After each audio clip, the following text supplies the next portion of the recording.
సూర్యాపేట జిల్లా పరువు హత్య కేసులో 6 నిందితులను అరెస్ట్ చేశారు సూర్యాపేట రూరల్ పోలీసులు. ఇక నిందితులపై ఎస్సీ ఎస్టీ అట్రాసిటీ హత్య నేరం కింద కేసు నమోదు చేశారు. నిందితుల నుంచి కారు, కత్తి, 5 సెల్ ఫోన్లు స్వాధీనం చేసుకున్నామన్నారు సూర్యాపేట జిల్లా ఎస్పీ సన్ప్రీత్ సింగ్ తెలిపారు.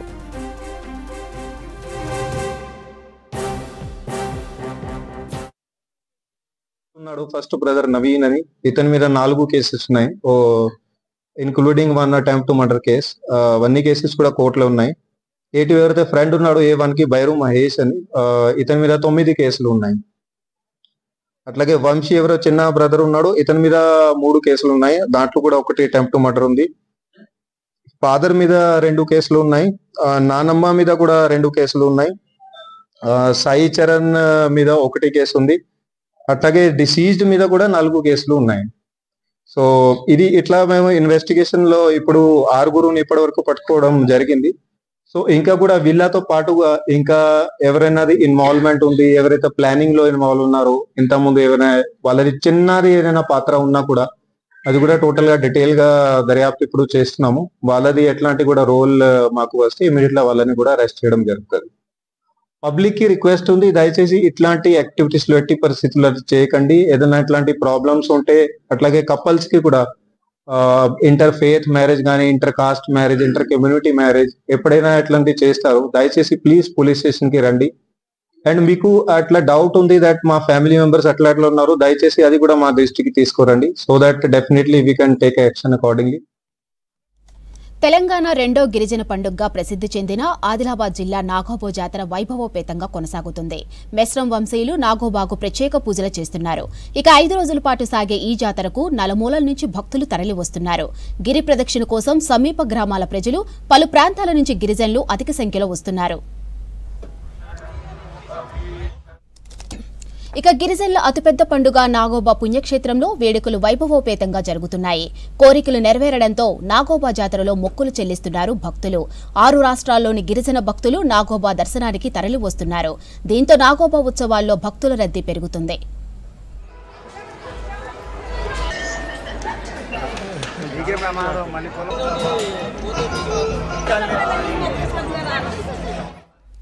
ఇక నాగోబా పుణ్యక్షేత్రంలో నాగోబా జాతర ఉత్సవాల్లో 2వ రోజు పూజలు కొనసాగుతున్నాయి.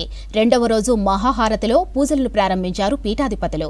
ఇక నాగోబాను ఆరాధ్య దైవంగా భావిస్తున్న పలు రాష్ట్రాల్లోని గిరిజనులు దర్శనానికి తరలి వస్తున్నారు. నాగోబాను దర్శించి మొక్కులు తీర్చుకుంటున్నారు. మెస్రం వంశీయులే ఇతర గిరిజన తెగలవారు కూడా నాగోబా ఆలయానికి వచ్చి మొక్కులు తీర్చుకుంటారు. సమీప గ్రామాల ప్రజలు కాలినడకను వచ్చి నాగోబాను దర్శిస్తున్నారు. ఇక నాగోబా క్షేత్రాన్ని దర్శిస్తే కష్టాలు దూరమవుతాయంటున్న భక్తులు భక్తి శ్రద్ధలతో జాతర ఉత్సవాలకు కొన్నేళ్లుగా వస్తున్నామన్నారు.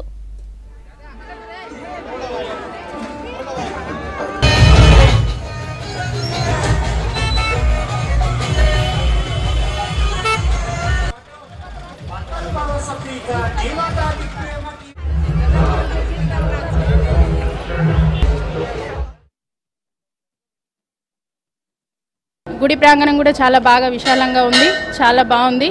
దర్శనానికి కూడా అన్ని వసతులు ఉన్నాయి. అందరూ వచ్చి దర్శనం చేసుకోవడానికి వీలుగా ఉందండి. బాగుంది. మేము కూడా ఎప్పుడు వినడమే కానీ ఇది రావడం మొదటిసారి. బాగుంది, అనుభవం అయితే బాగుందండి. ఏర్పాట్లన్నీ చాలా బాగున్నాయండి. గుడికి కొద్దిగా దూరంలో మనకు వెహికల్ పాస్ చేసి రావడానికి వీలుగా ఉంది. ఆర్టీసీ సౌకర్యం కూడా ఉంది. మధ్యలో వాటర్ సదుపాయం ఉంది. అన్ని విధాలుగా బాగుందండి. ఇంకా జాతర టైంలో చాలా రద్దీగా ఉంటుందని కూడా విన్నాము. ఇప్పుడు వచ్చినందుకు మాకు దర్శనం అయితే చాలా బాగా జరిగింది. ఇక్కడే కూర్చొని ఇంకా చూస్తున్నాం. మొత్తం దీని టెంపుల్ ఆర్కిటెక్చర్ కానీ అన్నీ కూడా చాలా బాగున్నాయి. చాలా మేము విన్నదానికంటే కూడా చూస్తుంటే ఇంకా చాలా బాగా అనిపిస్తుంది. అంటే ఇప్పటి వరకు ఎప్పుడు రాలేమో కానీ ఈసారి వచ్చినాం. చాలా చూడడానికి చాలా బాగుంది. పెద్ద గుడి, అందరూ బాగున్నారు. నీట్గా ఎక్కడ చూసినా సవలత కూడా చాలా బాగుంది. బస్సులు కానీ బండ్లు కానీ ఎక్కడ పడితే ఆడ ఏది గలీజ్ లేకుండా ఎక్కడిదక్కడ మంచిగా నీట్గా ఉందండి. తినడానికి కూడా వాటర్ కూడా, మళ్ళీ దర్శనం కూడా చాలా మంచిగా జరుగుతున్నది. వరంగల్ మహానగర పాలక సంస్థ సర్వసభ్య సమావేశం హాటుగా జరిగింది. ఇక అధికార ప్రతిపక్షాల మధ్య డైలాగ్ వార్ నడిచింది. అధికారులు ప్రోటోకాల్ పాటించడం లేదని నల్లుకండువాలతో కౌన్సిల్లో నిరసన తెలిపారు బీఆర్ఎస్ కార్పొరేటర్లు. ఇక గత సర్కార్ తరహాలో శంకుస్థాపనలకే పరిమితం కాకుండా రాష్ట్రంలో కాంగ్రెస్ సర్కార్ గ్రేటర్ వరంగల్ అభివృద్ధి చేస్తుందని మంత్రి కొండా సురేఖ ఎమ్మెల్యే నాయని కౌంటర్ ఇచ్చారు. వరంగల్లోని జీడబ్ల్యూఎంసీ కౌన్సిల్ హాల్లో మేయర్ గుండు సుధారాణి అధ్యక్షతన greater Warangal municipal corporation general body meeting జరిగింది. ఈ సమావేశానికి మంత్రి Konda Surekha, Warangal MP doctor Kadiyam Kavya, MLA Nayini Rajender Reddy, KR Nagaraju, ఎమ్మెల్సీలు బసవరాజు సారయ్య, పోచంపల్లి శ్రీనివాస్ రెడ్డి, జీడబ్ల్యూఎంసీ కమిషనర్, కార్పొరేటర్లు, వివిధ శాఖల అధికారులు పాల్గొన్నారు. నల్లకండువాలతో వచ్చిన బీఆర్ఎస్ కార్పొరేటర్లు సమావేశం ప్రారంభంలోనే నిరసనకు దిగారు. అధికారులు ప్రోటోకాల్ పట్టించుకోవడం లేదని, ప్రతిపక్ష డివిజన్ల డెవలప్మెంట్ నిధుల కేటాయింపుపై వివక్షత చూపుతున్నారని పోడియం ముందు ఆందోళన చేశారు. అనంతరం ముందుగా నిర్ణయించిన 16 ఎజెండా అంశాలతో పాటు మరో 7 టేబుల్ ఎజెండా అంశాలపై చర్చ జరిగింది. పేదలకు 5 రూపాయలకు భోజనం అందించే అన్నపూర్ణ పథకానికి 99,27,000 రూపాయల బిల్లు చెల్లించడానికి సభ ఆమోదం తెలిపింది. మలేరియా విభాగంలో 90 మంది కార్మికులకు 6 నెలల వేతనం, డ్రైవర్ కమ్ ఓనర్ పథకం కింద 163 మందికి దినసరి కూలీలకు వేతనాలను మంజూరు చేయాలని నిర్ణయం తీసుకుంది. వరంగల్కు సీఎం రేవంత్ రెడ్డి వరాల జల్లు కురిపించాలని, నగరంలో అనేక అభివృద్ధి పనులు ప్రారంభించడానికి సిద్ధంగా ఉన్నాయని తెలిపారు మంత్రి కొండా సురేఖ. కౌన్సిల్లో అవకాశవాదంతోనే బీఆర్ఎస్ కార్పొరేటర్లు బురద జల్లే ప్రయత్నం చేస్తున్నారని సురేఖ విమర్శించారు. 66 డివిజన్ల కార్పొరేటర్ల సమస్యలను కౌన్సిల్లో తెలుసుకుని సమాన న్యాయం అందించేందుకు కృషి చేస్తామని హామీ ఇచ్చారు మంత్రి సురేఖ. కార్పొరేటర్లకు అందరికీ కూడా సమానంగా చూడండి, మన పార్టీ వేరే పార్టీ అనేది పెట్టుకోదు. ఎందుకంటే ఈరోజు మేము ప్రజా సంక్షేమ కార్యక్రమాలు 4 ఏవైతే తీసుకున్నామో అవన్నీ కూడా అదే పద్ధతిలో చేస్తూ ఉన్నాం. పార్టీలకు అతీతంగా నిరుపేదలకు చేస్తూ ఉన్నాం. అదే క్రమంలో మేము కూడా ఈ కార్పొరేటర్లో కూడా ఫండ్ అందరికీ కూడా సమానంగా ఇవ్వాలి అనేటువంటిది కూడా మేయర్ గారు నోటీస్కి తీసుకుపోయాము. వారు ఫండ్స్ అవైలబిలిటీ బులెటిన్ బట్టి ఎంత అయితే ఇస్తారో అంతా అందరికీ కూడా ఇవ్వడం జరుగుతుంది. గత ప్రభుత్వ అభివృద్ధి శంకుస్థాపనలకే పరిమితమైతే కాంగ్రెస్ సర్కార్ ప్రజలకు అన్ని సదుపాయాలు కల్పిస్తుందన్నారు ఎమ్మెల్యే నాయని రాజేందర్ రెడ్డి. ప్రతి డివిజన్కు 5 లక్షల చొప్పున నిధులు విడుదల చేశామన్నారు. రాజకీయాలకు అతీతంగా అభివృద్ధి చేస్తున్నామన్నారు. కౌన్సిల్ సమావేశంలో బీఆర్ఎస్ కార్పొరేటర్ల తీరును ఆయన తప్పుపట్టారు. ప్రజా సమస్యలపై చర్చించాలి కానీ అనవసర విమర్శలు చేస్తున్నారన్నారు ఎమ్మెల్యే నాయని. మేము చేయడానికి సిద్ధంగా ఉన్నామంటే దాన్ని వినకుండా ప్రతిదీ రాదాంతం చెయ్యాలి.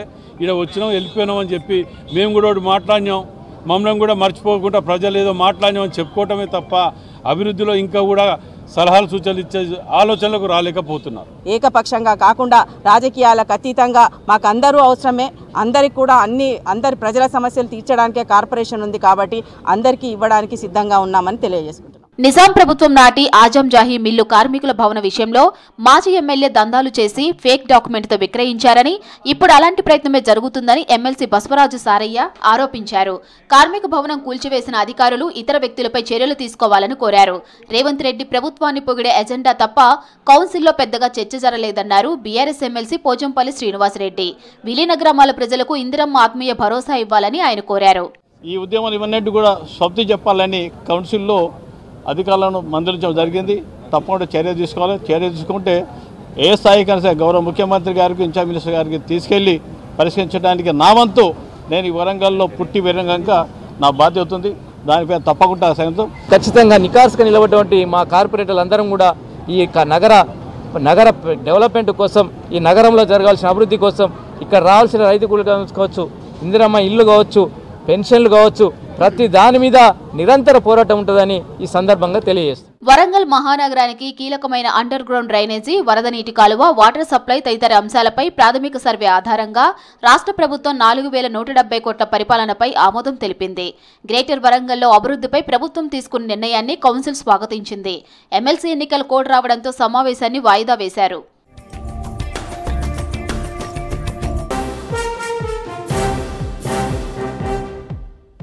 కరీంనగర్, మెదక్, నిజామాబాద్, ఆదిలాబాద్ ఉమ్మడి జిల్లాలో గ్రాడ్యుయేట్, టీచర్ ఎమ్మెల్సీ ఎన్నికల సందడి మొదలైంది.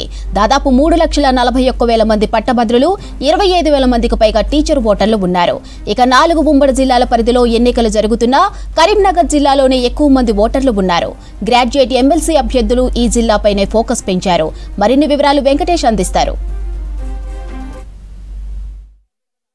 ఎమ్మెల్సీ ఎన్నికలకు షెడ్యూల్ విడుదల చేసింది. 3న నోటిఫికేషన్ రానుంది. 27న ఎలక్షన్ జరగబోతుంది. దీంతో కరీంనగర్, ఆదిలాబాద్, నిజామాబాద్, మెదక్ జిల్లాల్లో రాజకీయ సందడి నెలకొంది. ఇప్పటికే దాదాపు 5-6 నెలలుగా ఆశావాహ అభ్యర్థులంతా ప్రచారాల్లో మునిగి తేలుతూ ఉన్నారు.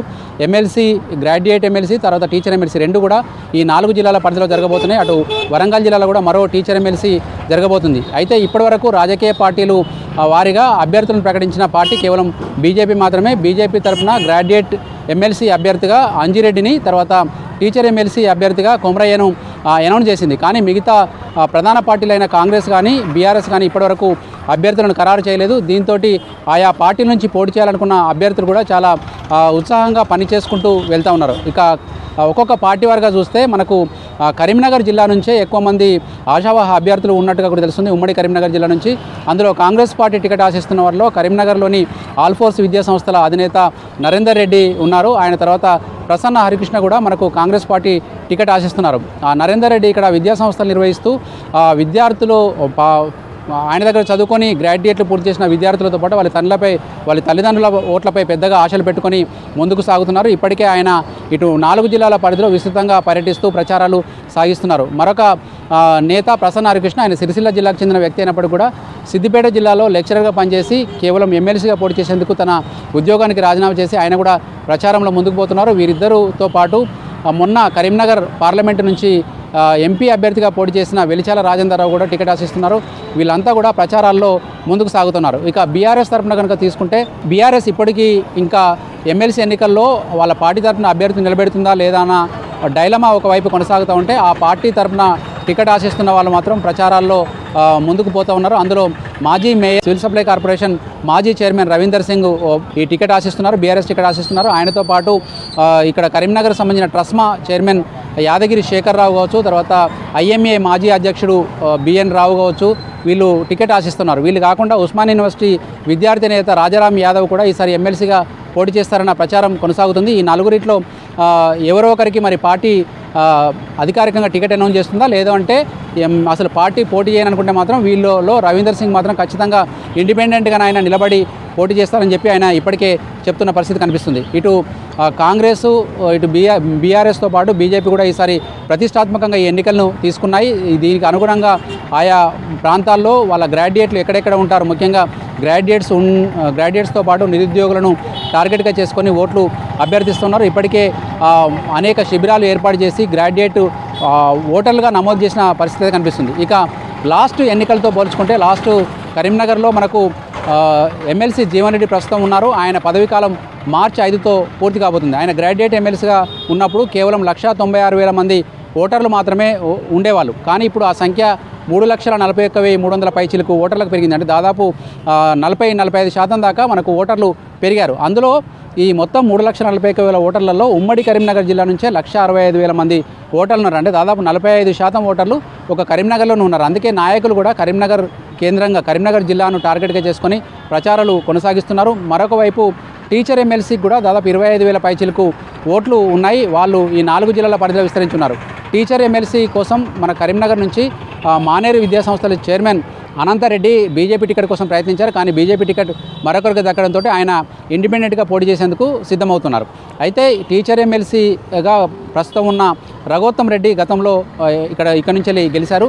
ఆయన మళ్ళీ పోటీ చేస్తారా లేకుంటే ఇంకొకరు అవకాశం ఇస్తారనేది మనకు తేలాల్సింది. ఓవరాల్గానైతే ఈ రోజు నుంచి షెడ్యూల్ వచ్చిన క్షణం నుంచే మనకు ఈ 4 జిల్లాల పరిధిలో మనకు ఎన్నికల కోడ్ కూడా అమల్లోకి వచ్చింది. దీంతో ఎలాంటి ప్రభుత్వ కార్యక్రమాలు కావచ్చు, తర్వాత అభివృద్ధి కార్యక్రమాలు కావచ్చు చేయడానికి వీల్లేని పరిస్థితి ఏర్పడింది. ఇప్పటికే మున్సిపల్ పాలకవర్గాల పదవీకాలం ముగియడంతో ఆయా గ్రామ పంచాయతీల పాలకవర్గం కూడా ముగిసింది. తర్వాత ఎంపీటీసీ, జెడ్పీటీసీ ముగిసింది. వాటి ఎన్నికలు వీటికి కాన్సిక్వెన్స్గా జరగబోయే అవకాశం ఉంది. దీంతో ఓవరాల్గా మళ్ళీ కొద్ది రోజుల పాటు ఇట్లాంటి ఎన్నికల రాజకీయం జిల్లాలో కనిపించబోతుంది. గ్రాడ్యుయేట్స్ ఓట్లు అనేటివి మనకు 4 ఉమ్మడి జిల్లాల పరిధిలో ఉన్నప్పటికీ కూడా కొత్త జిల్లాల పరంగా చూస్తే దాదాపు 15 జిల్లాల పరిధిలో కరీంనగర్, మెదక్, ఆదిలాబాద్, నిజామాబాద్ ఈ 4 ఉమ్మడి జిల్లాల పరిధిలో కొత్త జిల్లాలు 15 ఉన్నాయి.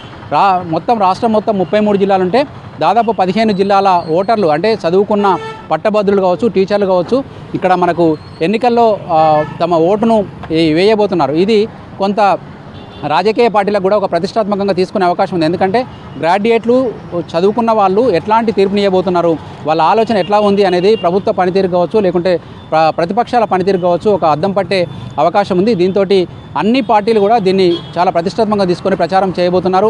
3 తారీఖు రోజు నోటిఫికేషన్ వస్తే అవతల మనకు 24 రోజులు మాత్రమే ఎన్నికలకు సంబంధించిన గడువు ఉంటుంది. మధ్యలో ఒక ప్రచారానికి 24 గంటల ముందే ప్రచారం ముగుస్తుంది. కాబట్టి ఇక మిగిలిన 23 రోజుల పాటు హోరాహోరీ ప్రచారాలతోటి ఈ 4 జిల్లాలు హోరెత్తబోతున్నాయని మనకు అర్థమవుతుంది. కెమెరామెన్ కవికుమార్తో వెంకటేష్, V6 న్యూస్, కరీంనగర్ నుంచి.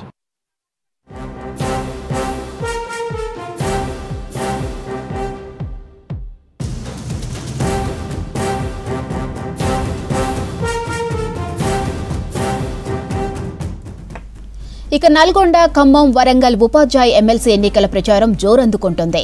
ఎన్నికల నోటిఫికేషన్ విడుదల కాగా ఉమ్మడి 3 జిల్లాల్లో మొత్తం 24,905 ఓటర్ల జాబితాను కలెక్టర్ ఇలా త్రిపాఠి వెల్లడించారు.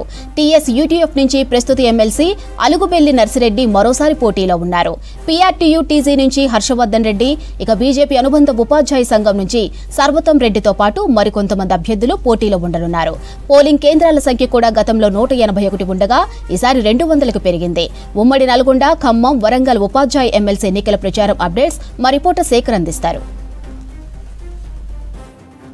వరంగల్ ఉపాధ్యాయ ఎమ్మెల్సీ ఎన్నికలకు సంబంధించిన నోటిఫికేషన్ విడుదల చేసింది ఎన్నికల కమిషన్. దాంతో ఉపాధ్యాయ ఎమ్మెల్సీకి సంబంధించిన అభ్యర్థులందరూ కూడా ఎన్నికల ప్రచారాన్ని ముమ్మరం చేస్తున్నారు. నల్గొండ, ఖమ్మం, వరంగల్ 3 జిల్లాల్లో గత 6 నెలల నుంచి కూడా ఓటరు నమోదు కార్యక్రమాన్ని చేపట్టారు అభ్యర్థులు. ఎవరైతే టికెట్ని ఎక్స్పెక్ట్ చేస్తున్నారో, అదేవిధంగా పోటీలో ఉంటామనుకుంటున్నారో వాళ్ళందరూ కూడా అభ్యర్థులు ఓటర్లను కలుస్తున్నారు. తమ ఓటును అభ్యర్థించడంతో పాటు ఓటు నమోదు కార్యక్రమంలో కూడా పాల్గొన్నారు. ఇక మొత్తం కూడా గత 6 నెలల నుంచి ఎన్నికల ప్రచారం అయితే జరుగుతుంది. కానీ గతంతో పోలిస్తే ఈసారి ఎన్నికల ప్రచారం అంత మాస్ మీటింగ్లు కావచ్చు, అదేవిధంగా డైరెక్ట్ స్కూల్లోకి వెళ్ళి ఎన్నికల ప్రచారం చేయొద్దు అని చెప్పేసి జీవోలు విడుదల చేయడంతో దాంతో విధి నిర్వహణలో ఉన్న టీచర్లను డిస్టర్బ్ చేయొద్దు, విధి నిర్వహణ టైంలో ఎవరు కూడా ఎన్నికల ప్రచారం చేయొద్దు అని చెప్పేసి అటు జీవోని విడుదల చేసింది రాష్ట్ర ప్రభుత్వం. దాంతో ఈసారి డైరెక్ట్గా స్కూల్ టైం అయిపోయిన తర్వాత ఇళ్ళకి వెళ్ళి వాళ్ళని ఓట్లను అభ్యర్థిస్తున్నారు అభ్యర్థులందరూ కూడా. ఇప్పటి వరకు చూస్తే మొత్తం కూడా ఉమ్మడి 3 జిల్లాలకు సంబంధించి మొత్తం 12 జిల్లాల్లో కొత్త 12 జిల్లాలు, ఉమ్మడి 3 జిల్లాలకు సంబంధించిన ఓటర్లది ఒకసారి సంఖ్య చూద్దాం. 24,905 మంది ఓటర్లతో కూడిన జాబితాను ఎన్నికల రిటర్నింగ్ అధికారిగా వ్యవహరిస్తున్న నల్గొండ జిల్లా కలెక్టర్ ఇలా త్రిపాఠి విడుదల చేశారు. దాంతో ఆ ఎన్నికలకు సంబంధించిన ఓటర్ లిస్టును పట్టుకొని ఓటర్లు అందరినీ కూడా కలుస్తున్నారు అభ్యర్థులు కూడా. ఇక ఓటర్కు సంబంధించి ఇప్పుడు ప్రస్తుతం అయితే అలుగుబెల్లి నరసింహారెడ్డి ఇక్కడ ఎమ్మెల్సీగా వ్యవహరిస్తున్నారు. తనకు యూటీఎఫ్ నుంచి మరో 2వసారి కూడా అవకాశం ఇచ్చారు. ఇప్పుడు ఎన్నికల ప్రచారాన్ని తను ముమ్మరం చేస్తున్నారు. మొత్తం అభ్యర్థులకు సంబంధించి గతంతో పోలిస్తే ఈసారి ఓటర్ల సంఖ్య కూడా పెరిగిందని చెప్పుకోవచ్చు. 2019 మార్చిలో జరిగిన ఎన్నికల్లో 20,888 మంది ఓటర్లు తమ ఓటును వినియోగించుకున్నారు. ఈసారి ఓటర్ల సంఖ్య పెరిగింది. 4,017 మంది ఓటర్లు అదనంగా ఈసారి తమ ఓటుకు నమోదు చేసుకున్నారు. ఓవరాల్గా అయితే మొత్తం మాస్ క్యాంపెయినింగ్లు, అదేవిధంగా ఎన్నికల ప్రచారం లేదు. కానీ వాళ్ళకి సంబంధించిన అభ్యర్థులకు సంబంధించిన అనుచరులు కావచ్చు, వివిధ యూనియన్లకు సంబంధించిన లీడర్లు కావచ్చు ఓటర్లను కలుస్తున్నారు, తమ ఓటును అభ్యర్థిస్తున్నారు. దీంట్లో ఫస్ట్ ప్రియారిటీ, సెకండ్ ప్రియారిటీ వైజ్గా ఓట్లు ఉంటాయి కాబట్టి వాళ్ళందరూ కూడా ప్రియారిటీ వైజ్గానే రిక్వెస్ట్ చేసుకుంటూ ఓటర్లను కలిసే ఏదైతే గత 6 నెలల నుంచి కూడా జరుగుతున్నది. చాలా సీరియస్గా ఎఫర్ట్ పెట్టారు అభ్యర్థులు. గెలిపే లక్ష్యంగా ముందుకు పోతున్న పరిస్థితి అయితే నల్గొండ, ఖమ్మం, వరంగల్ జిల్లాల్లో కనిపిస్తున్నది. ఒకసారి అభ్యర్థులకు సంబంధించిన ఆ లిస్టు కూడా మనం ఒకసారి చూద్దాం. ప్రస్తుతం యూటీఎఫ్ నుంచి మాత్రం అలుగుబెల్లి నరసింహారెడ్డి పోటీలో ఉన్నారు. అదేవిధంగా పీఆర్టీయూ టీఎస్ నుంచి ఆ సంఘం రాష్ట్ర అధ్యక్షుడు పింగళి శ్రీపాల్ రెడ్డి పోటీలో ఉన్నారు. అదేవిధంగా పీఆర్టీయూ రాష్ట్ర అధ్యక్షునిగా, రాష్ట్ర నేతగా ఉన్న మాజీ ఎమ్మెల్సీ పూల రవీందర్ కూడా ఈ సంఘం నుంచే టికెట్ ఎక్స్పెక్ట్ చేశాడు. కానీ అటు పింగళి శ్రీపాల్ రెడ్డికి టికెట్ ఇవ్వడంతో అటు పూల రవీందర్ కూడా టీచర్స్ జాక్ సహాయంతో వాళ్ళందరూ కూడా అందరితో ముందుకు పోతున్నాడు, పోటీలో ఉంటానని చెప్పేసి కూడా ఇప్పటికే ప్రకటించాడు. ఎన్నికల ప్రచారంలో కూడా చాలా ముమ్మరం చేస్తూ తిరుగుతున్న పరిస్థితి అయితే కనిపిస్తున్నది. ఉమ్మడి నల్గొండ, ఖమ్మం, వరంగల్ 3 జిల్లాల్లో టీచర్స్ జాక్ తనకు మద్దతుగా ఉందని చెప్పేసి ఎన్నికల ప్రచారంలో ముందుకు పోతున్న పరిస్థితి అయితే కనిపిస్తుంది. మరోవైపు పీఆర్టీయూ తరఫున అవకాశం ఇవ్వకపోవడంతో పూల రవీందర్ పోటీలో ఉంటున్నానని చెప్పుకొస్తుంటే అటు పీఆర్టీయూ నుంచి శ్రీపాల్ రెడ్డి కూడా గతంలో 2 సార్లు పోటీలో ఉన్నాడు. ఈసారి తనకు అవకాశం ఇచ్చారు, తనకే ఓటేయాలని చెప్పేసి ఓటర్లను అభ్యర్థిస్తూ ముందుకు పోతున్న పరిస్థితి అయితే కనిపిస్తున్నది. ఇక పీఆర్టీయూ టీజీ నుంచి హర్షవర్ధన్ రెడ్డి పోటీలో ఉంటున్నాడు. అదేవిధంగా బీజేపీ అనుబంధ ఉపాధ్యాయ సంఘం నుంచి సర్వోత్తమ్ రెడ్డి పోటీలో ఉంటున్నారు. దీంతో పాటు ఈ ఎన్నికల్లో బీసీ వాదం కూడా కొంత కనిపిస్తున్నది. ఎమ్మెల్సీ తీన్మార్ మల్లన్న ఇక్కడ గెలిచిన తర్వాత బీసీ వాదంతో ముందుకు పోతున్నాడు. మిర్యాలగూడలో మొట్టమొదటి బీసీ సభను ఏర్పాటు చేశాడు. ఆ సభ అనంతరం ఇక్కడ నల్గొండ, ఖమ్మం, వరంగల్ ఉపాధ్యాయ ఎమ్మెల్సీ ఎన్నికల్లో కూడా బీసీ క్యాండిడేట్ని పెడతాం, గెలిపించుకొని తీరుతామని చెప్పేసి ఇప్పటికే సవాల్ చేశాడు. దానిలో భాగంగానే వాళ్ళ టీం కూడా గ్రౌండ్ వర్క్ చేస్తుంది. ఉపాధ్యాయులకు సంబంధించిన లిస్టును తీసుకోవడంతో పాటు వాళ్ళందరినీ కలిసి వాళ్ళని మోటివేట్ చేయడంతో పాటు ఓట్లను కూడా అభ్యర్థిస్తున్న పరిస్థితి అయితే కనిపిస్తుంది. కానీ ఈసారి అటు పూల రవీందర్తో పాటు ఒట్టే జానయ్య యాదవ్ ఇంకా మరికొంతమంది పోటీలో ఉండే అవకాశం కనిపిస్తున్నది.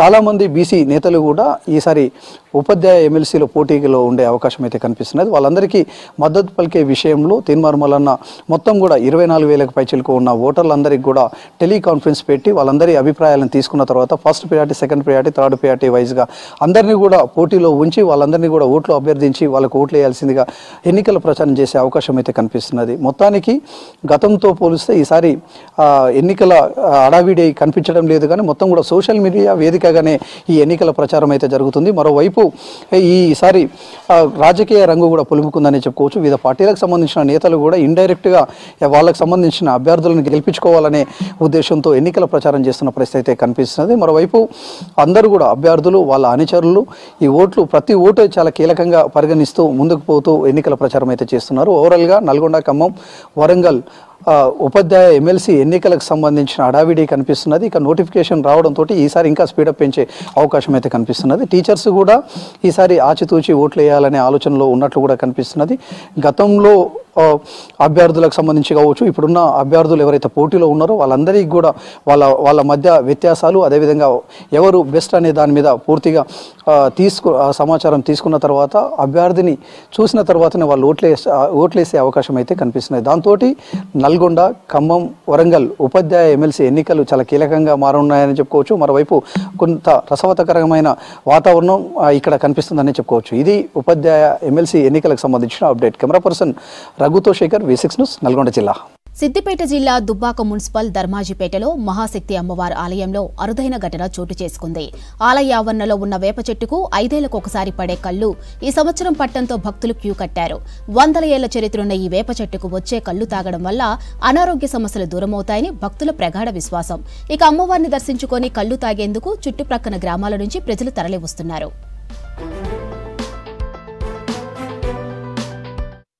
అమ్మవారి వేప చెట్టు నుంచి ప్రతి 5 సంవత్సరాలకు ఒకసారి కళ్ళు పడడం జరుగుతుంది. ఇక్కడ ఉన్నటువంటి మా తాతలు ముత్తాతల నుంచి ఈ చెట్టుకు కళ్ళు పడ్డప్పటి నుంచి తీయడం జరుగుతుంది. ఆ తీసినటువంటి కళ్ళు మా బాపుల నుంచి మా వరకు ఇప్పటి వరకు కూడా ఫ్రీగా జనాలకు కళ్ళు పోయడం జరుగుతుంది. ఇది 5 సంవత్సరాలకు ఒకసారి కళ్ళు పడడం జరుగుతుంది. ఎవరైనా సమస్యలు ఉన్నటువంటి వాళ్ళు ఈ కళ్ళు తాగడం వల్ల వాళ్ళ సమస్యలన్నీ తీయడం జరుగుతుంది. ఏమైనా అనారోగ్యాలు ఉన్నటువంటి ఆ సమస్యలు పోవడం జరుగుతుంది. చిన్నగా ఉన్నప్పటి నుంచి మాకు అయితే తెలియదు. మా తాత ముత్తాతల నాటి చెట్టు ఇది. అప్పటి నుంచి మేము కళ్ళు తాగుతున్నాము. మంచి ఆరోగ్యానికి పనిచేస్తుంది కాబట్టి ఆ దేవుని కృప వలన మేమందరకు మంచి. గద్దరపై కేంద్ర మంత్రి బండి సంజయ్ వ్యాఖ్యలకు నిరసనగా జగిత్యాల జిల్లా ధర్మపురిలో ర్యాలీ నిర్వహించారు యూత్ కాంగ్రెస్ నాయకులు. ఇక నంది చౌరస్తా నుంచి గాంధీ చౌరస్తా వరకు బండి సంజయ్ దిష్టిబొమ్మతో ఈ ర్యాలీ తీశారు. తర్వాత బండి సంజయ్ దిష్టిబొమ్మ దగ్ధం చేశారు. గద్దరపై బండి సంజయ్ చేసిన వ్యాఖ్యలను వెనక్కి తీసుకోవాలని డిమాండ్ చేశారు నేతలు. లేదంటే తమ ఆందోళనను మరింత తీవ్రతరం చేస్తామని హెచ్చరించారు.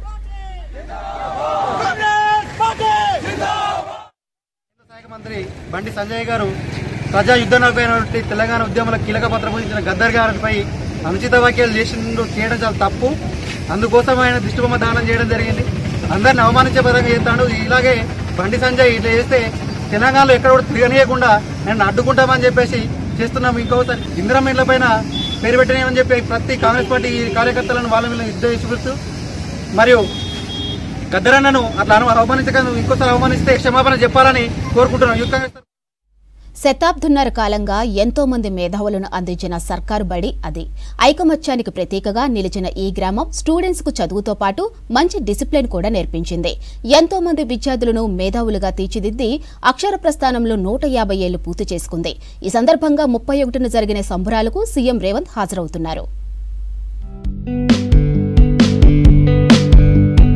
పూర్వ పూర్వపు మహబూబ్ నగర్ జిల్లా పరిధిలోని షాద్నగర్ నియోజకవర్గం మొగలిగిద్దకు ఎంతో ప్రత్యేకత ఉంది. స్వాతంత్రానికి పూర్వమే ఇక్కడ పోలీస్ స్టేషన్, స్కూల్తో పాటు లైబ్రరీ కూడా ఉండేది. ప్రస్తుతం గ్రామంలో ఉన్న ప్రభుత్వ ఉన్నత పాఠశాల 1873లో ఏర్పాటైంది. ఈ స్కూల్ నాటి నుంచి ఏటా సుమారు 500 మంది విద్యార్థులకు అక్షర జ్ఞానాన్ని పంచుతోంది. ఇక్కడ విద్యాబుద్ధులు నేర్చిన స్టూడెంట్లు దేశ విదేశాల్లో వివిధ హోదాల్లో స్థిరపడ్డారు.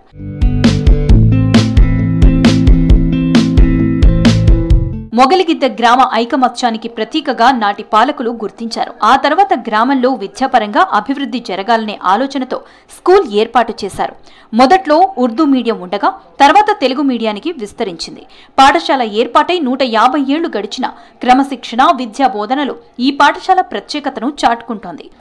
చిన్నగా ఉన్నప్పుడు ఈ స్కూల్లో చదివి ఈ స్కూల్లో పనిచేయడం నాకు చాలా ఆనందంగా ఉంది. అది కూడా ఈ సంవత్సరమే ఈ బడికి వచ్చిన, ఈ సంవత్సరం 150 సంవత్సరాల ఫంక్షన్ జరగడం, ఈ బడి పరిస్థితిని చూసి ముఖ్యమంత్రి గారి బడికి రావాలనుకోవడం చాలా సంతోషకరంగా ఉంది. చాలా సౌకర్యాలు తక్కువ ఉన్నాయి. ఆ కాలంలో ఇచ్చినట్లాంటి బడి అట్లనే కంటిన్యూ అవుతుంది. విద్యార్థులకు సౌకర్యాలు ఉన్నట్లయితే విద్య మెరుగుపడుతుంది.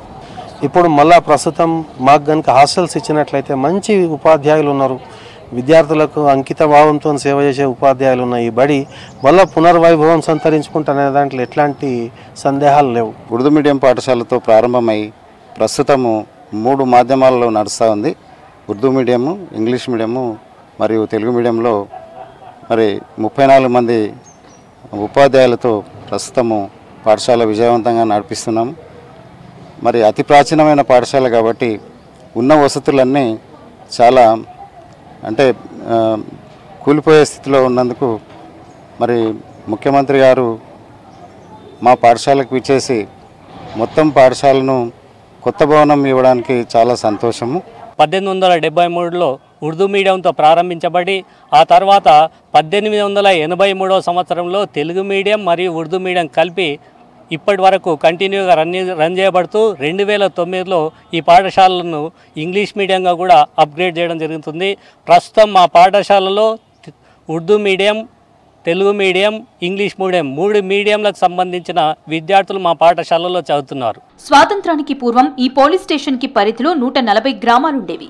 ఆయా గ్రామాల ప్రజలంతా ఈ పాఠశాలలోనే చదువుకున్నారు. నాటి హైదరాబాద్ రాష్ట్రానికి సీఎంగా పనిచేసిన బూర్గల రామకృష్ణారావు, మర్రి చెన్నారెడ్డి, ఉత్తరప్రదేశ్ గవర్నర్ గా పనిచేసిన సత్యనారాయణ రెడ్డి, ఓయూబీసీగా పనిచేసిన మల్లారెడ్డి, స్వాతంత్ర సమరయోధుడు విద్యావేత్త Rangarao, central university professor Haragopal లాంటి వాళ్లంతా ఈ పాఠశాలలో చదివిన వాళ్లే. ఈ పాఠశాలలో విద్యార్థులకు కావలసిన మౌలిక సదుపాయాలు, సైన్స్, కంప్యూటర్ ల్యాబ్, లైబ్రరీ, గ్రామానికి సంబంధించిన సీసీ రోడ్ల నిర్మాణం, హెల్త్ సబ్ సెంటర్లతో పాటు డ్రైనేజీ నిర్మాణాలు, గ్రామ అభివృద్ధి కోసం ప్రత్యేకంగా బృందాలు పనిచేస్తున్నాయి. హైదరాబాద్ స్టేట్ ముఖ్యమంత్రి బూర్గుల రామకృష్ణారావు చదివింది ఇక్కడనే. తర్వాత రెండో ముఖ్యమంత్రి పేరు ఏంటంటే చంద్రబాబు నాయుడు పేరు. ఇది 125 సంవత్సరాల ప్రోగ్రాం చేసినప్పుడు అప్పటి ఉమ్మడి ఆంధ్రప్రదేశ్లో మండల్ హెడ్ క్వార్టర్ కాకుండా మా మొగలిదక్ జూనియర్ కాలేజ్ ఇచ్చింది చంద్రబాబు నాయుడు గారు. ఇప్పుడు ముఖ్యమంత్రి రేవంత్ రెడ్డి గారు వస్తుండ్రు. అంటే మా గ్రామంలో ఏ చైతన్యం, మన తెలంగాణ కానీ ఉమ్మడి ఆంధ్రప్రదేశ్లో చైతన్యం ఏది జరిగినా, ఏది స్పెషల్ జరిగినా మొగలిద నుంచే జరిగింది. అది ఎందుకంటే చాలామంది ప్రముఖులు మొగలిద పాఠశాలలో చదివిన ఉండే చాలా పెద్ద పెద్ద పౌరాలు ఉన్నారు. దేశ విదేశాలలో గిట మనం పోతే ఎక్కడైనా మొగలిద స్టూడెంట్ ఒక్కరైనా కలుస్తారు. ఎందరో మహానుభావులను ఇచ్చినటువంటి పుడమిగడ్డ ఈ మొగలిగిద్ద పాఠశాల. ఈ పాఠశాలలో నేను 2009 నుంచి 18 వరకు పనిచేసినప్పుడు ఇక్కడ 1350 మంది విద్యార్థులతో కలకల్లాడేది. తదనంతరం జరిగినటువంటి పరిణామ క్రమం లోపల హాస్టల్ను ఇంటిగ్రేటెడ్ హాస్టల్స్ షాద్నగర్కి ఎత్తివేయడంతో, అదేవిధంగా కేజీబీవీ మోడల్ స్కూల్స్ రావడంతో ప్రస్తుతం 500 విద్యార్థులకు ఈ పాఠశాల స్ట్రెంత్ పడిపోయింది. గౌరవ తెలంగాణ రాష్ట్ర ముఖ్యమంత్రి వర్యులు శ్రీ రేవంత్ రెడ్డి గారు ఈ పూర్వ విద్యార్థి అయినటువంటి హరగోపాల్ సారు మరియు గ్రామస్తులు కలవడంతో ఈ నెల 31 తారీఖున మా పాఠశాలను సందర్శించడం మాకెంతో ఆనందకరంగా ఉంది. ఏళ్ల పాటు వైవిధ్యమైన చరిత్రన మొగలిగిద్దను మండల కేంద్రంగా ఏర్పాటు చేయాలని గ్రామస్తులు పోరాటం చేస్తున్నారు. ప్రస్తుత ప్రజాపాలనలో ఈ గ్రామానికి గుర్తింపు దక్కాలని ఊరి ప్రజలంతా కోరుకుంటున్నారు. శతాబ్దాల చరిత్ర ఉన్న ఖమ్మం కిల్లాను టూరిస్టు హబ్గా మార్చేందుకు అడుగులు పడుతున్నాయి. ఇన్నాళ్లు పేరుకే పర్యాటక ప్రాంతంగా ఉన్నా దాని ఎవరూ పట్టించుకోలేదు. దీంతో కిల్లా చరిత్ర మరుగున పడింది. ఇప్పుడు ఖమ్మం కిల్లాకు పూర్వ వైభవం తెచ్చేందుకు ప్రణాళికలు సిద్ధం చేశారు అధికారులు. కిల్లాని ఏ విధంగా అభివృద్ధి చేస్తున్నారు తెలుసుకోవటం కోసం మనం ఖమ్మం కిల్లాకు రావడం జరిగింది. ఖమ్మం కిల్లాపై నుంచి ఇక్కడ జరగబోయే అభివృద్ధి గురించి వివరించే ప్రయత్నం చేస్తాను.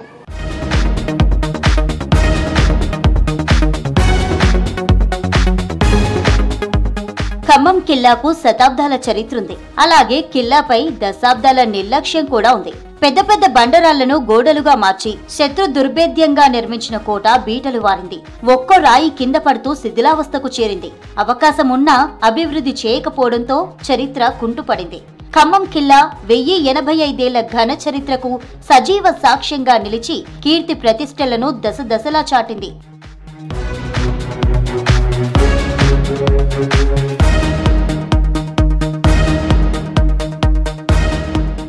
మట్టి కోటగా ప్రారంభమైన ఈ కట్టడం నిజాం హయాంలో దుర్భేద్యమైన రాతి కోటగా మారింది. 17వ శతాబ్దంలో కుతుబ్ షాహీల పాలనలో జఫరుద్దౌలా అనే రాజు ఖమ్మం కిల్లాను అభివృద్ధి చేసి దీని కీర్తిని మరింతగా విస్తరింపచేశాడు. సీతాబ్ ఖాన్ ఖమ్మంను రెండో రాజధానిగా చేసుకుని కిల్లా నుంచే పాలన సాగించినట్లు చరిత్ర చెబుతోంది.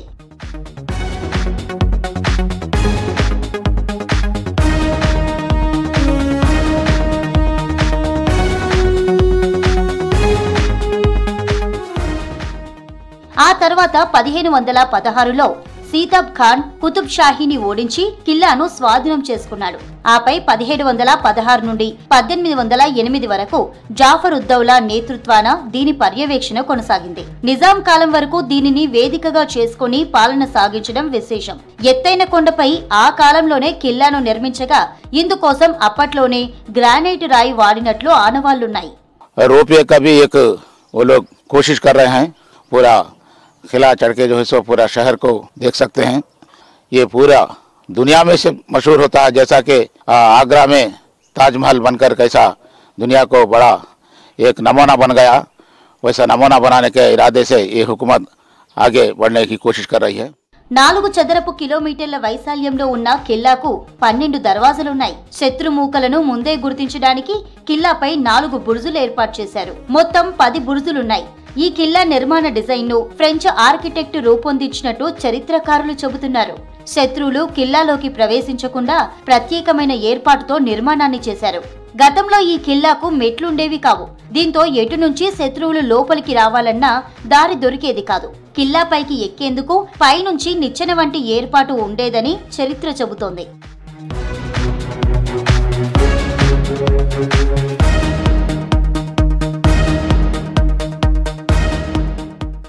సహజ సిద్ధంగా ఏర్పడిన పెద్ద గుట్ట చుట్టూ రక్షణ కవచంలా నిర్మాణం జరిగింది. కిల్లాకు వెళ్లే దారిలో 2 దర్వాజాలుంటాయి. ఇవి 3 మలుపుల్లో నిర్మించారు. శత్రువులు 2 ద్వారాలు దాటి వస్తే అక్కడ కాపు కాచి వారిని మట్టుబెట్టే అవకాశం కల్పించుకున్నారు. కిల్లాపైకి ఎక్కిన తర్వాత కిందికి వెళ్లే మార్గంలో అద్భుతమైన నిర్మాణాన్ని చేశారు. పెద్ద గోడలతో గోడకు మరో గోడ కనిపించకుండా నిర్మాణం చేశారు. కిల్లా చుట్టూ నిర్మించిన ఎత్తైన రాతి గోడ కిల్లాకు రక్షణగా నిలబడింది. ఇప్పటికీ అది చెక్కు చెదరకుండా ఉంది. ప్రతిదీ రక్షణకు ప్రధాన లక్ష్యంగా కోట నిర్మాణాన్ని చేశారు. దీనిపై కేబుల్ కార్, రోప్వే లాంటిది ఏర్పాటు చేసి ఈ కోటపై క్యాంటీన్లు ఏర్పాటు చేస్తే అభివృద్ధి చెందుతుందని స్థానికులు భావిస్తున్నారు. నేను ఇక్కడ మా తాతయ్యతో కిల్లా చూడడానికి వచ్చాను. అయితే మా తాతయ్య ఎక్కిండు. ఇక్కడ రోప్వే పెడుతున్నారంట, కొంచెం తొందర పెడితే బాగుంటుంది. వాటర్ ట్రీస్ పెడితే మంచిగా ఉంటుంది. చిన్నపిల్ల నడిచేటప్పుడు చాలా ఆయాసపడుతున్నారు. చెట్టు కింద కూర్చోడానికి మంచిగా ఉంటుందని రోప్వే పెడుతున్నారు. కొంచెం తొందర పెడితే అది ప్రభుత్వం ఏదో చూస్తే బాగుంటుంది. ఇలా చాలా బాగుంది. అక్కడ రేకులు పెట్టారు. అక్కడ నుంచి కింద చూడడానికి గ్రామం చాలా బాగుంది. వ్యూ చాలా బాగుంది. అసలు చూడడానికి చాలా అదిరిపోయింది. అసలు మస్తుంది. అప్పట్లో చాలా మంది యుద్ధానికి వచ్చినప్పుడు ఫిరంగులు పేల్చేవాళ్ళు. దాన్ని చూసినప్పుడు నాకు చాలా ఆసక్తి పుట్టింది. ఖమ్మం కిల్లా చరిత్రను, అక్కడి ఆనవాళ్లు ఎంత తెలుసుకోవాలని ఉన్నప్పటికీ కిల్లా పైకి వెళ్లడానికి మెట్లు తప్ప మరో మార్గం లేదు. ఖమ్మం కిల్లా చరిత్రను, అక్కడి ఆనవాళ్ల గురించి ఎంత తెలుసుకోవాలని ఉన్నప్పటికీ కిల్లా పైకి వెళ్లడానికి మెట్లు తప్ప మరో మార్గం లేదు. తొలినాళ్లలో మెట్లు కూడా లేవు. ఆ తర్వాత కాంగ్రెస్ ప్రభుత్వంలో పర్యాటక శాఖ మంత్రిగా ఉన్న రేణుకా చౌదరి హయాంలో మెట్లను నిర్మించారు. దూరం నుంచే ఫోటోలు దిగి వెళ్లే మహిళలు, చిన్నపిల్లలు ఆ తర్వాత కిల్లా పైకి ఎక్కి చరిత్ర ఆనవాళ్లను తెలుసుకోగలిగారు. ఆ తర్వాత దీని అభివృద్ధిని గత ప్రభుత్వం పట్టించుకోలేదు. కాంగ్రెస్ ప్రభుత్వం కిల్లా రూపురేఖలు మార్చేందుకు బ్లూ ప్రింట్ సిద్ధం చేసింది.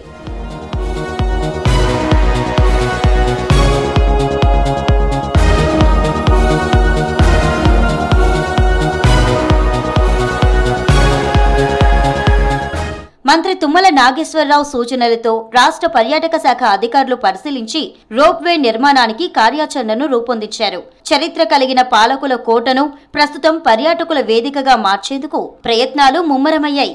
కిల్లా రూపురేఖలు మారితే పర్యాటకులను ఆకట్టుకోవడం ఖాయమంటున్నారు స్థానికులు. ఈ కిలా చరిత్ర అనేది చెప్పుకుంటే అది ఎప్పటికి కూడా మర్చిపోని చరిత్ర.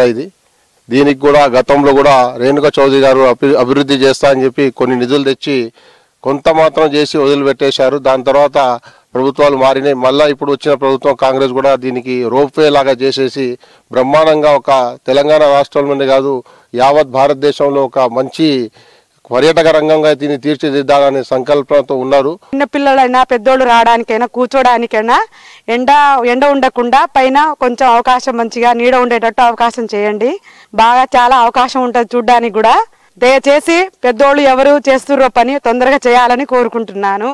అభివృద్ధి పనులు పూర్తయితే జిల్లా వాసులే కాక రాష్ట్ర వ్యాప్తంగా పర్యాటకులు వస్తారని భావిస్తున్నారు.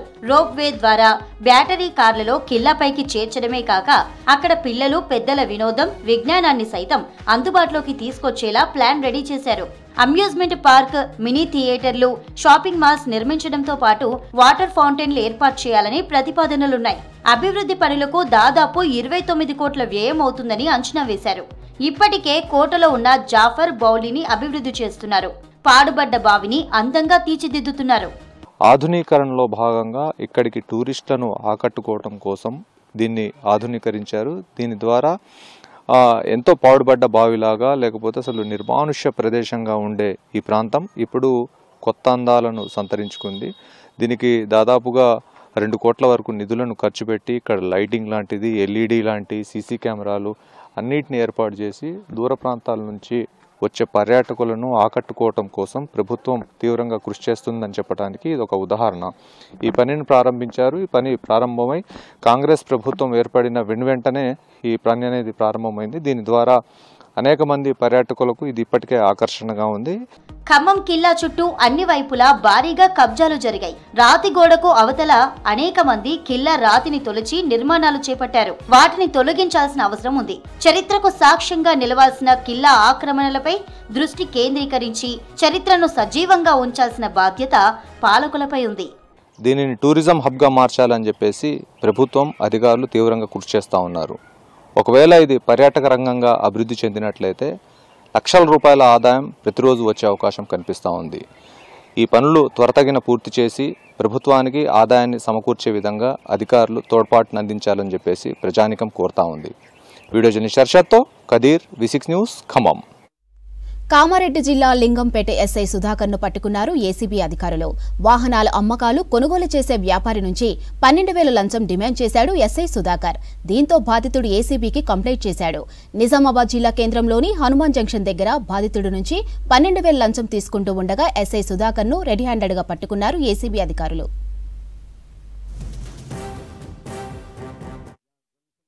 మౌని అమావాస్యను పురస్కరించుకొని నల్గొండ జిల్లాలోని చెరువుగట్టు దేవస్థానానికి భక్తులు పోటెత్తారు. ఉదయం నుంచి వేలాదిగా తరలి వచ్చిన భక్తులతో ఆలయ పరిసరాలు కిటకిటలాడాయి.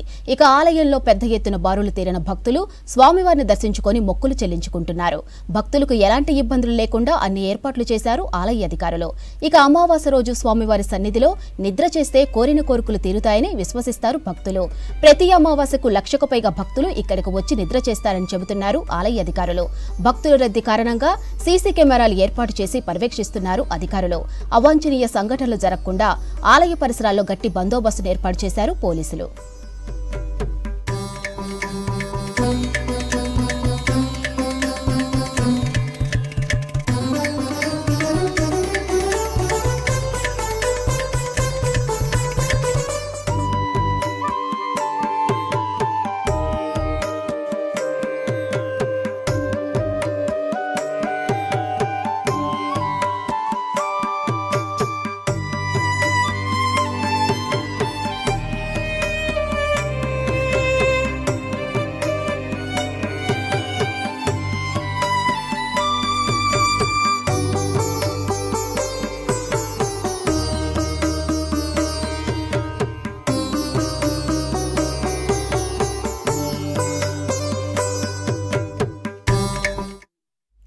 ఏజెన్సీ ప్రాంతం నుండి దేశ స్థాయిలో క్రీడాకారిణిగా ఎదగాలంటే ఎన్నో సవాళ్లు మరెన్నో కష్టాలు ఎదురవుతాయి.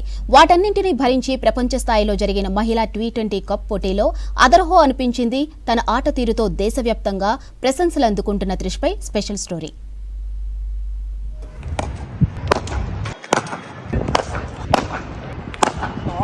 ఆసియా కప్ క్రికెట్ టోర్నీలో ఇండియా గెలవడంలో కీలక పాత్ర పోషించింది భద్రాద్రి కొత్తగూడెం జిల్లా భద్రాచలం అమ్మాయి Gongidi Trisha. Tourney final match లో ప్లేయర్ ఆఫ్ ది మ్యాచ్ గా నిలిచింది. టోర్నీ మొత్తం నిలకడగా ఆడుతూ ప్లేయర్ ఆఫ్ ది సిరీస్ అందుకుంది త్రిష.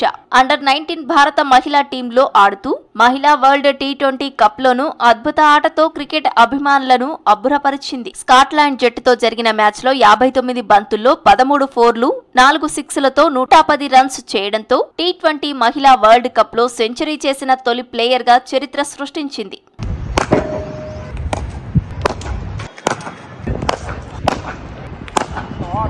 గొంగిడి త్రిష సెంచరీపై భద్రాద్రిలోని క్రికెట్ అభిమానులు సంబరాలు చేసుకున్నారు. భద్రాచలంలో చిన్న టిఫిన్ సెంటర్ నిర్వహించే సామాన్యుడి కూతురు ప్రపంచ స్థాయిలో గుర్తింపు పొందడం సంతోషంగా ఉందన్నారు జిల్లా వాసులు. క్రికెట్ లో త్రిష భవిష్యత్తు ఉజ్వలంగా కనిపిస్తోందని క్రీడాభిమానులు ప్రశంసిస్తున్నారు. Bhadradri Nehru cup cricket organisers ఆధ్వర్యంలో పట్టణంలో భారీ మోటార్ సైకిల్ ర్యాలీ తీశారు. స్థానిక క్రికెట్ గ్రౌండ్ నుంచి ప్రారంభమైన ఈ rally market centre, Ambedkar centre, UB centre, రామాలయం వరకు నిర్వహించారు. ప్రపంచంలో ఈ గొంగిడి త్రిష అంటే ఎవరు అని అందరూ వాకప్ చేస్తున్నారు. కోలంపూర్ అండర్-19 వరల్డ్ కప్ లో 100 రన్లు 3 వికెట్లు తీసింది. ఆ మ్యాచ్ జరిగి ఆనంద క్షణాల్లో అక్కడున్న ఇంగ్లీష్ కామెంటేటర్ ఎవరైతే ఉన్నారో త్రిష బిలాంగ్స్ టు భద్రాచలం అని అన్నాడు. భద్రాచలం అనగానే ప్రపంచం కూడా ఈ భద్రాచలం ఎవరు అనే ఒక వర్డ్ వచ్చేసింది. అంటే భద్రాచలంలో త్రిష ఆడటం మనందరికీ గర్వకారణం. భద్రాచలం గ్రౌండ్ లో కోచ్ సుబ్బు, బుజ్జిల ఆధ్వర్యంలో క్రికెట్ లో ఓనమాలు నేర్చుకుంది త్రిష. ఇప్పుడు అంతర్జాతీయ స్థాయికి ఎదిగి ప్రపంచంలో భద్రాచలం పేరును నిలబెట్టి ఈ ఘనత సాధించినందుకు గర్వంగా ఉందన్నారు కోచ్. అద్భుతంగా ఆడిన త్రిషను ఆమె తండ్రికి స్థానికులు అభినందనలు తెలుపుతున్నారు. అంతర్జాతీయ వేదికపై ఇంకెన్నో విజయాలు సాధించాలని ఆకాంక్షిస్తున్నారు. 2009 నుంచి 2015 వరకు గొంగిడి త్రిష మన భద్రాచలంలో నా దగ్గర కోచింగ్ తీసుకోవడం జరిగింది. నా దగ్గర నుంచి ఇండియాకి అండర్-19కి ఆడటం, ఏషియా కప్లో కూడా ఉమెన్ ఆఫ్ ది సిరీస్ అన్ని గెలవడం కూడా చాలా సంతోషంగా ఉంది. వాళ్ళ నాన్నగారు పడిన శ్రమ, వాళ్ళ నాన్నగారు తీసుకునే డిసిషన్కి 2009 నుంచి మేము ఇద్దరు ఒక ఎయిమ్ తోటి ఆ పిల్లని చాలా స్ట్రాంగ్గా అంటే రెగ్యులర్ 1-on-1 సెక్షన్స్ కోచింగ్ కింద రన్ చేయడం జరిగింది. అది దానికి చాలా ఉపయోగపడిందని నేను అనుకుంటున్నాను. మనం మానుమూల భద్రాచలం నుంచి ఇంత దూరం దేశానికి గర్వకారణం చేసిన పని చాలా ఆనందంగా ఉంది. త్రిషకు ముఖ్యమంత్రి రేవంత్ రెడ్డి శుభాకాంక్షలు తెలిపారు. సభాష్ తెలంగాణ బిడ్డ అంటూ అభినందిస్తూ ఎక్స్ లో పోస్ట్ చేశారు. త్రిష లాంటి మరింత మంది మెరికల్ లాంటి క్రీడాకారులను ప్రజాప్రభుత్వం తయారు చేసే ప్రయత్నం చేస్తుందన్నారు సీఎం. తెలంగాణ బిడ్డలు క్రీడా స్ఫూర్తితో ప్రపంచ స్థాయిలో రాణించాలనే లక్ష్యంతో యంగ్ ఇండియా స్పోర్ట్స్ యూనివర్సిటీ ఏర్పాటుకు సంకల్పించామని తెలిపారు సీఎం రేవంత్ రెడ్డి. గొంగడి త్రిష మెరుపు వేగంతో సెంచరీ చేసి వరల్డ్ రికార్డ్ సొంతం చేసుకున్న నేపథ్యంలో భద్రాచలం పట్టణ ప్రజలు సంతోషం వ్యక్తం చేశారు. చిన్ననాటి నుంచి మక్కువతో నేర్చుకుని ఆటల్లో రాణించిన త్రిష మరింత ఎత్తుకు ఎదగాలని విష్ చేశారు. ఇవి బులెటిన్ అప్డేట్స్.